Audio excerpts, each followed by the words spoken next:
Bonsoir, donc une vidéo sur le VAT, donc c'est un appareil, donc VAT ça veut dire vérificateur de absence de tension,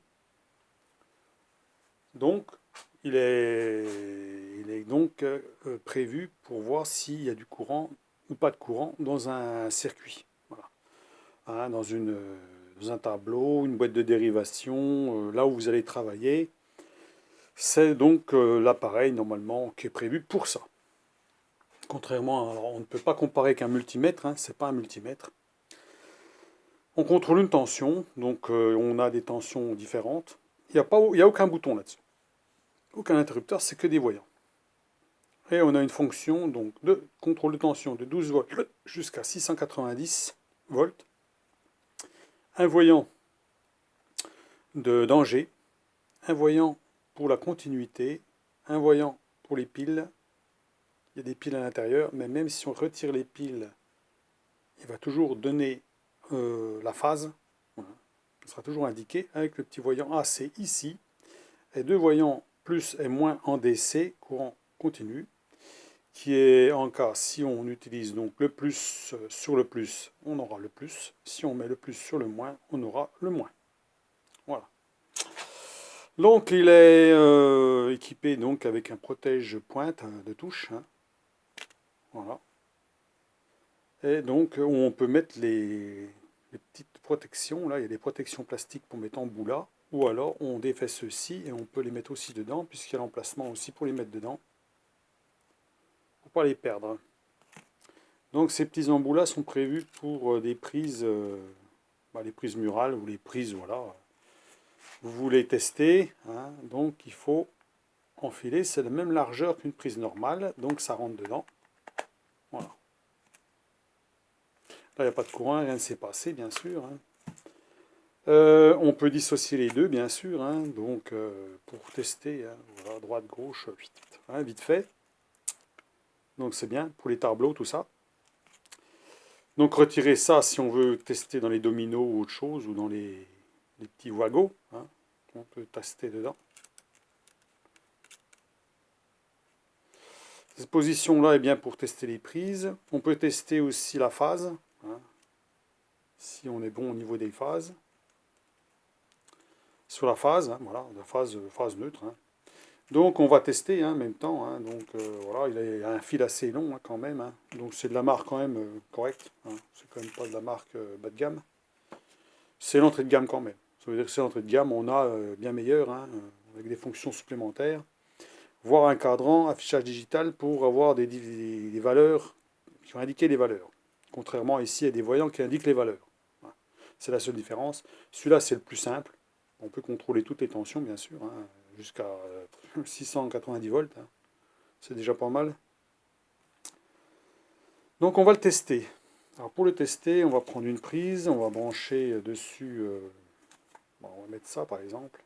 Ce sera plus facile parce que là le capot est toujours chiant, le capot là. Capot de fermeture, comme ça me permettra d'être plus facile pour voir. Et on va enfiler ça là-dedans. Voilà. Et ça nous donne donc qu'il y a de la tension entre la phase et le neutre. La phase étant en rouge, le neutre en noir. Phase toujours du côté droit. Logique. Alors là, vous allez me dire, ouais, mais ça va pas ton truc là, parce que si la phase est à droite, le plot de masse de terre doit être au-dessus. Oui, alors comme c'est une prise parafoudre, ben, ils ont mis le plot en bas. Voilà. Sinon, si on prend sur la prise là,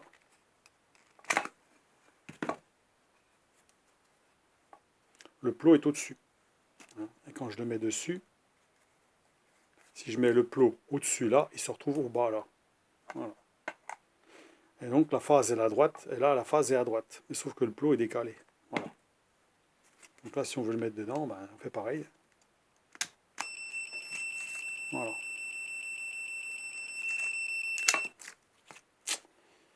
Donc maintenant, si on veut contrôler la phase, on va remettre ça.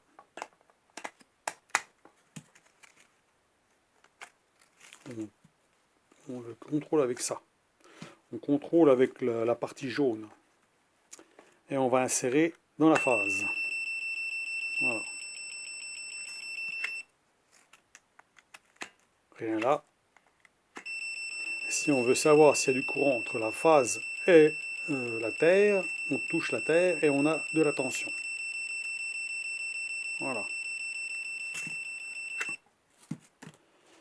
Donc voilà pour un petit peu, alors le 12 volts, je vous ai montré le 12 volts, hein, donc si on met, voilà, on va regarder comme il faut, le 12 volts, continue.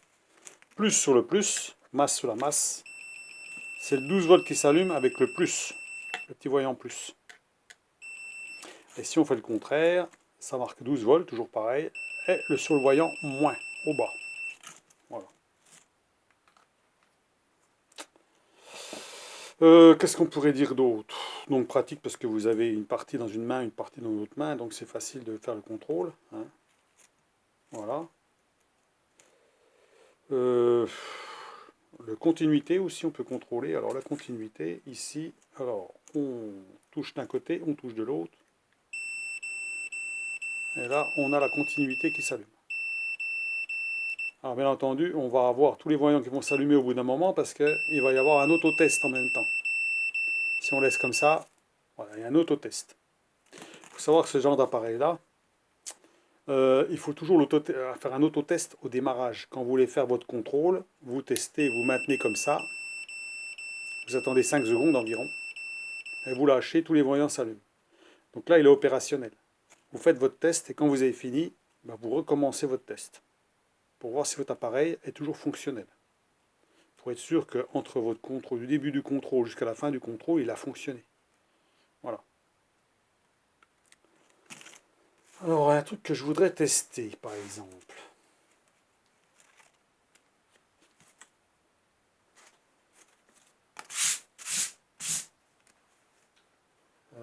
Donc, alors, voyons voir. Je voudrais tester un truc. Si, par exemple, je ne le touche pas avec les doigts, est-ce que ça marche quand même? Ouais, on a toujours la phase. Voilà. On a beau mettre un gros paquet d'isolant, ça fonctionne toujours. Oui. Le voyant du bas qui s'allume. Voyant AC. Donc c'est bon, ça marche. Donc voilà un VAT. Hein. Donc c'est Jean-Claude Bouvet qui m'en a parlé. Donc j'ai déjà vu ça sur des professionnels l'utiliser. Hein. Mais je me suis jamais trop préoccupé. C'était un voltmètre, quoi, c'est tout. Hein, à la limite, et puis c'est tout, quoi. Donc moi j'utilise plutôt des multimètres. Hein. Mais ça c'est vraiment prévu pour travailler sur, voilà, sur le secteur, hein, le courant 220, 380, voilà. Hein. Donc avec la sécurité. Hein. Donc c'est un truc pour la sécurité, pour éviter de vous prendre une châtaigne ou même de vous risquer votre peau à tripatouiller des fils où il y a du courant dedans. Donc là, on a quand même un truc qui est beaucoup plus sûr. Voilà, c'est fait pour ça en fait. Donc c'est plus sûr qu'un tournevis d'électricien où on a... donc attendez, j'en ai un là.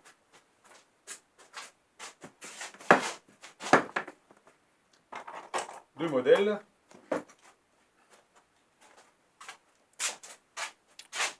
Deux modèles de tournevis pour tester les phases. Celui-ci demande un contact en bout, ça veut dire qu'il faut mettre on met sur une phase et on touche et le voyant s'allume dedans. Alors très faiblement, si en plus vous avez bien isolé au niveau des pieds ou si vous êtes sur un plancher, c'est pas évident de voir l'éclairage, ça va peut-être même pas éclairer du tout. Alors que celui-ci est beaucoup plus sensible parce qu'il y a une ampoule dedans, enfin une ampoule, une pile, qui permet de tester s'il y a du courant dedans. Là on voit s'allumer. Et si on le met sur le neutre, ça ne s'allume pas. Voilà. Si on le met sur la phase, il s'allume. On le voit s'allumer. Hein. Mettre quelque chose de noir derrière, ça sera peut-être mieux. Voilà, on le voit s'allumer. Si je tire dessus, hop, ça s'éteint. il permet de le voir sans contact aussi. Ça veut dire que si je mets comme ça, il va s'allumer aussi.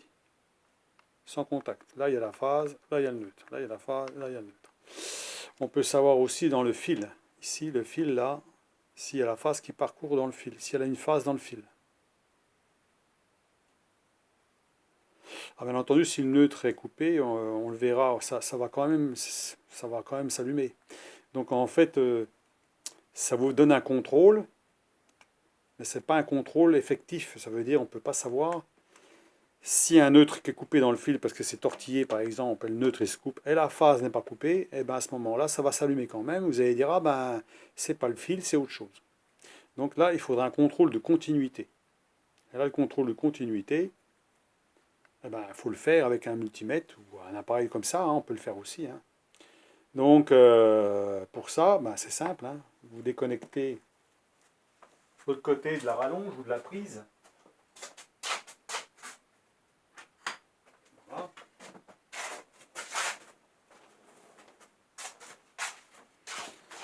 De l'autre côté de la rallonge, ici vous branchez l'appareil dedans.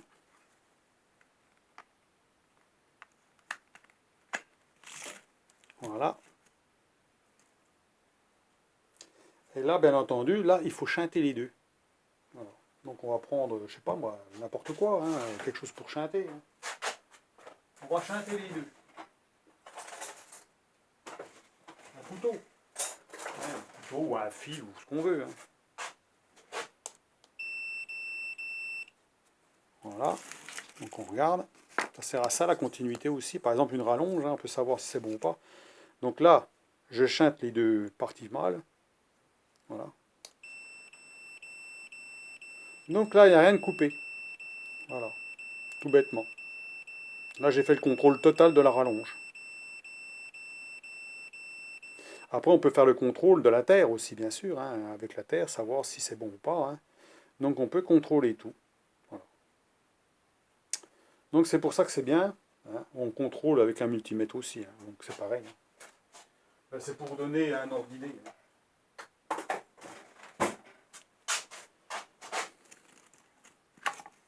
Voilà.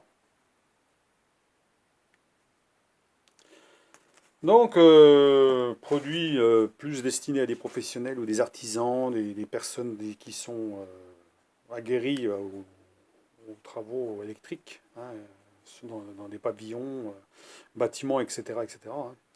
Donc, plutôt un appareil de ce style-là, voire plus évolué, puisqu'il y en a certains, on peut contrôler même les disjoncteurs différentiels dessus, hein, en appuyant, on envoie voilà,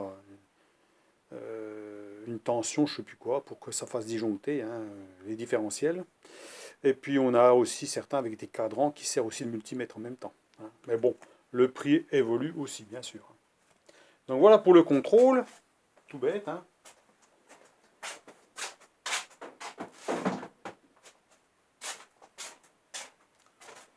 Du VAT, donc c'est donc un petit truc bien sympa à avoir. C'est moins de 100 euros. Alors ça fait quand même de l'argent. Hein. Pour celui qui ne touche pas beaucoup à l'électricité, hein, bien sûr. Mais si un jour il y touche, peut-être que c'est peut-être le bon moyen de peut-être pas se faire avoir, hein, donc avec un système comme ça. Bah, peut-être pas donné à tout le monde d'avoir ça. Bon, alors, après, euh, sinon il y a ça bien sûr, hein, mais ça c'est beaucoup moins. Voilà, on peut pas tout miser sur un tournevis comme ça non plus. Hein, c'est pas un truc où on peut se dire, ben là, il n'y a pas de courant, je peux y aller, je peux mettre les doigts. Voilà, là, à la limite, hein, euh, ça encore pire. Hein. Donc voilà. Mais jusque-là, je me suis toujours servi de ça. Bon, jusque-là, ça allait. Hein, j'ai jamais eu trop de problèmes. Bon, ça m'est déjà arrivé de prendre des coups de jus, ça arrive, hein. Bon, ben, c'est sûr. Hein. Surtout quand on coupe certaines. On veut isoler une pièce par rapport à une autre. Et qu'on tombe sur justement sur des choses qui ont été transformées avec les années. Hein. On a peut-être amélioré certaines choses ou arrangé quelque chose, mais des équipements différents. Et on se retrouve avec du courant dans certains endroits qu'il ne devait pas y avoir. Donc il faut peut-être isoler deux disjoncteurs au lieu d'en disjoncter un. Si on ne veut pas isoler toute la maison. Ah, si on ne veut pas couper le général, je veux dire, par là. Donc voilà pour le VAT. Donc, prochainement, je vous montrerai un détecteur sans contact. Ça, c'est plus courant, on en voit beaucoup. C'est un petit truc utile, c'est un peu le même système que ça, hein, sans contact. Hein. C'est peut-être plus sensible, plus précis, plus visuel, qui peut rendre beaucoup de services. Hein. Donc, comme celui-là exactement. Donc, c'est un petit truc à avoir, je veux dire, un petit gadget qui serait bien d'avoir dans votre caisse d'électricien pour contrôler, par exemple, vous voulez tiens, savoir s'il y a du courant sur une phase ou un autre. Là, j'ai pas branché. Si je branche, par exemple, là, il n'y a rien. Il n'y a pas de courant. Pas de courant du tout. Hein. Voilà. Donc, bien sûr, si j'y touche au bout, là, ça va jouer. Mais sinon, on n'y touche pas et on regarde s'il y a il n'y a pas de jus. Donc, il n'y a pas de jus. Voilà. Et si on regarde comme ça, ben, il n'y a pas de jus non plus. Donc, on voit, il n'y a rien qui s'allume. Donc, on sait qu'il n'y a pas de phase au moins. Donc, s'il n'y a pas de phase, normalement, pas de problème. Donc, voilà pour la petite vidéo vite fait du VAT, hein, donc voilà, de chez Fluke. Ça sera le T90, hein. Donc c'est l'entrée de gamme, hein, pour ceux qui ne veulent pas trop se ruiner dans les appareils de contrôle, mais quand même garder une certaine sécurité s'ils veulent bricoler voilà, dans de l'électricité bâtiment, voilà, sans un jour ben, se faire avoir, ben, peut-être qu'il faut un appareil comme ça. Donc je vous dis, il marche même sans les piles, il y a des piles à l'intérieur, moi je les ai contrôlées, hein, c'est des piles neuves, il n'y a pas de problème. L'appareil est bien de 2024, c'est marqué là, 2024. Si on retire les piles, eh ben, il y a toujours la phase qui fonctionne, donc vous avez toujours la position phase qui fonctionne. Ça veut dire même sans pile, vous pouvez contrôler, il y a toujours le courant qui indique qu'il y a la phase, donc c'est quand même une sécurité. Malgré qu'on doit avoir normalement le témoin qui doit s'allumer avant qu'il n'y ait plus de batterie du tout. Hein, ça c'est pareil. Donc un appareil, bon, normalement fiable. Voilà. Normalement. Comme tout appareil, voilà. Hein. De marque, on va dire, de marque, de qualité. Maintenant, à voir. Hein. Si on regarde les avis sur ça, sur Amazon, il y en a toujours qui vont dire qu'il y a des problèmes. Maintenant, combien de temps ils s'en sont servis, comment ils s'en sont servis, voilà. Bon, moi, ça ne va pas être trop matraqué, hein, forcément. Moi, c'est le matériel, je le conserve très longtemps, en général. Je ne suis pas le genre à matraquer le matériel. Donc, pour moi, ça doit durer longtemps. Donc voilà, c'est tout ce que je voulais dire sur le sujet. Si vous avez des questions, vous pouvez me les poser sur ce truc. Hein. Donc c'est un complément au multimètre, le multimètre, on ne peut pas faire des comparaisons entre les deux, à moins qu'il y en ait un qui fasse tout, bien sûr, hein. Il y en a certains qui font multimètre en même temps, mais celui-là c'est pas le cas.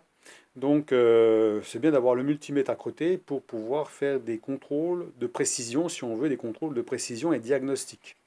Par contre, si on veut des contrôles, on veut contrôler s'il n'y a plus de courant pour être tranquille, pour travailler dans de bonnes conditions, ce serait l'idéal. C'est l'idéal, je pense. Et plutôt fiable. Voilà, voilà c'est tout ce que je voulais dire là-dessus. Donc, ben, vous laissez vos commentaires, dites-moi ce que vous en pensez. Pour l'instant, moi, je trouve que ça a l'air d'être bien. Hein. Maintenant, à voir à l'usage. Hein. Donc, quand j'aurai des bricoles à faire. Alors, jusque-là, j'en suis passé, mais j'ai fait pas mal de trucs. Alors, maintenant qu'il y a ça, ça se trouve, je vais peut-être pas m'en servir beaucoup maintenant, mais bon, ma foi, je l'ai. Hein. C'est toujours ça. Hein. Bon, je l'ai. Bientôt le petit détecteur sans contact. Je ferai une vidéo aussi là-dessus. Alors, j'ai vu la vidéo d'un de mes abonnés qui fait aussi des vidéos YouTube. C'est le bricoleur du dimanche. Et il contrôle pas, il achète pas mal de petits matériels aussi, du matériel aussi haut de gamme aussi, bien sûr. Hein, du bon matériel, du matériel chez Lidl aussi, comme moi. Je regarde ses vidéos. Je trouve que ses vidéos sont sympas à regarder. Et puis il explique bien. Donc ça peut être intéressant à regarder sa vidéo aussi si vous voulez, ben, par exemple du matériel, et puis qu'il a pu tester certains matériels. Donc voilà, je vous laisse, et puis je laisserai donc le lien de sa chaîne sur le bas. Comme ça vous verrez. Allez, à plus, au revoir.